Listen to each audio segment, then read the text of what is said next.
So you guys think you're ready for Breath of the Wild? You guys think you're ready to brave the harsh environment and the world that's out there? Well,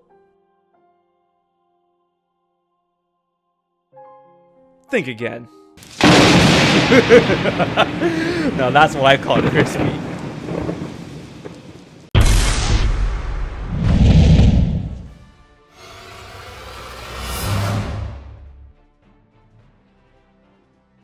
Hey my hypelings, HMK here once again. Breath of the Wild is almost here. The hype is building and I can't wait to explore the world of Hyrule. But it's a very harsh environment compared to past Zelda games. And if you're used to open air adventures or open world adventures, you know those worlds can be very, very dangerous. But Breath of the Wild is a whole different beast in my opinion. I already played the game a couple of times in the demo, but I already played enough to know that this world means business. And I want to give you guys a couple of tips on how to survive the world of Hyrule. Because in this ruined post-apocalyptic land, there's a lot that's going to be able to kill you and want to kill you. But don't worry, if you follow these tips and be sure to take care of yourself and test your mettle against these ravenous creatures and harsh environments, then you should be good for the most part. Let's get into 7 tips on how to survive Breath of the Wild. Here's my survival guide. Number 1, the weather. Make sure you know what's going on when it comes to the skies around your environment because this can mean a lot of things. If it's getting rainy or storms brewing, and it can mess up your vision going forward when you go and try to explore this huge land of Hyrule. Also, if it's getting really dark and really stormy, make sure to put all your metal away because you can get hit and killed by lightning. It'll give you a couple of warning static shots when you have an armor or a metal shield or a metal sword rocking. And the more metal you wear, the more likely and faster you'll get hit by lightning. And trust me, it ain't pretty. So if you see a thunderstorm brewing, make sure you put away your metal or throw away any type of metal shields or swords or weapons that you have on your person at the time. Also, make sure to note if it's breezy or not because the wind can actually work against you in Breath of the Wild. Sure, it can help your paraglider get you to new areas, but if you're around a lot of brush or bush that's been set on fire, then the wind can carry that fire and easily turn it into an inferno. Which leads to my next point. Number 2, the environment and climate. Make sure you know what's going around you when it comes to the solid land. Because even though you're focusing on an enemy or a puzzle or a task, things can happen behind you because this is a living, breathing world. If you decide to have a fire rod and throw a fireball somewhere, that fire can spread very easily if you don't keep it in check. But as the environment can work against you, it can also work for you. There's multiple boulders on ridges that you can throw down on unsuspecting enemies and cause a chain reaction with powder barrels. And as you have to keep track of everything that's around you, enemies will do so as well. You can set up traps and push them to unsuspecting fireplaces. That's what I did in the demo and it'll work for you. As you have to make note of the solid area around you, also make note of the climate around you. Sometimes it's more blatant than others. If you go to a snowy area, of course it's going to be cold, but that cold can affect Link in very drastic ways. You can lose hearts depending on how cold it is, so make sure you pack up tight because there are going to be certain clothing elements that will keep you warm in these dire times. Also, you're going to have to find a balance between defense and braving the climate. Because even though there are quilted shirts that grant you good cold resistance, they don't offer you much defense. So you're going to have to balance out on what do you want to do. Do you want to have defense against enemies or do you want to survive the cold as a whole? This game is trying to find all ways to mess you up. However, there are things that you can eat in order to bring up your temperature level. So that's good. Speaking of stuff you can eat, let's go on to our next point. Tip number 3, food.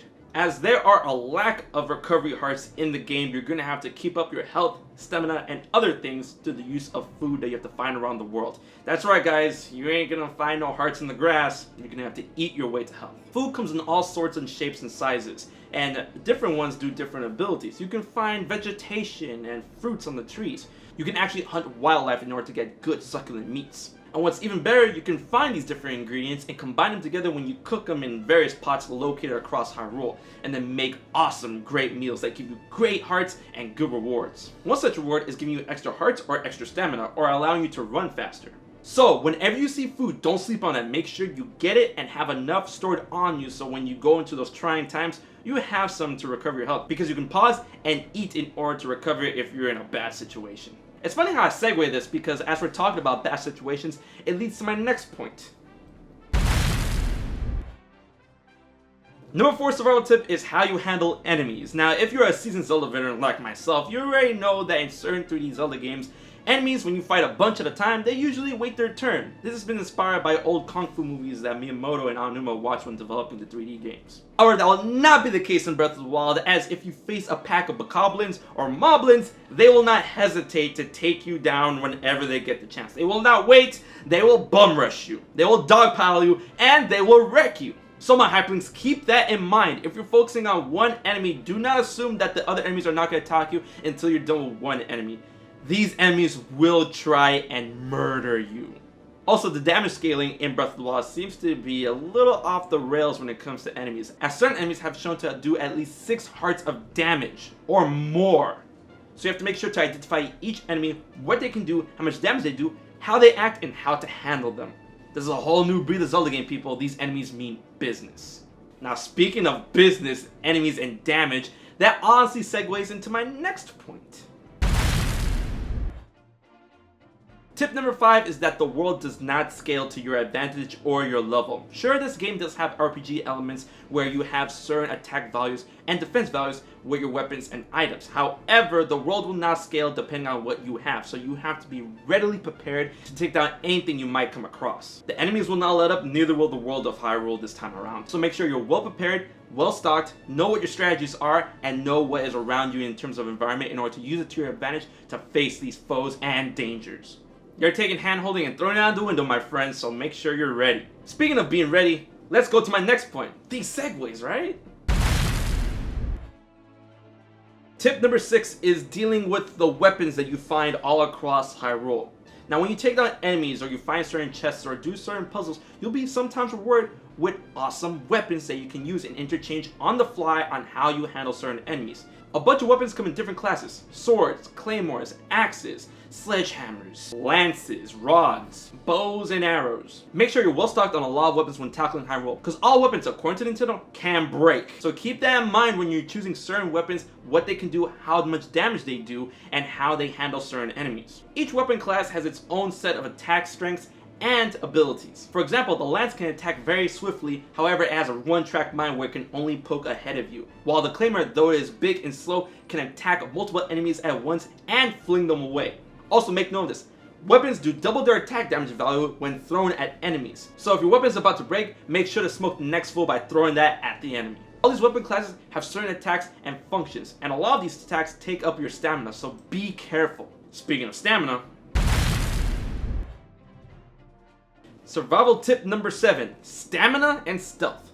Make sure you keep your stamina up and make sure that you keep an eye on it when it's going down. According to Nintendo, your stamina can be upgraded permanently later on in the game, even though they didn't reveal how. However, certain foods and items and potions can give you multiple stamina wheels and make your stamina drop slower.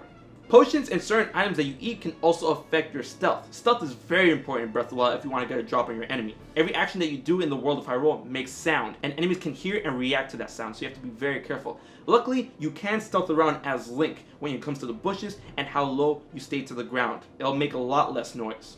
But it has been shown that items and things that you can consume can help your stamina and stealth. There are a lot of actions that stamina consume, including using your paraglider, activating Flurry Rush, and doing spin attacks. So make sure you keep an eye on your stamina wheel and your stealth meter. If you keep track of both, you can get the drop on the enemy and execute them fairly quickly depending on your playstyle.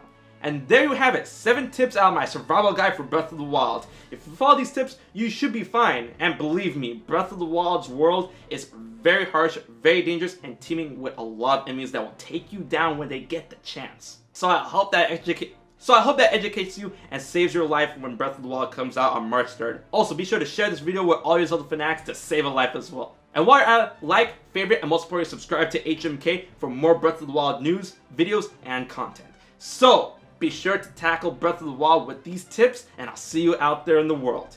Alright guys, until the next Zelda video, I've been HMK, stay safe, and I'll check you guys later.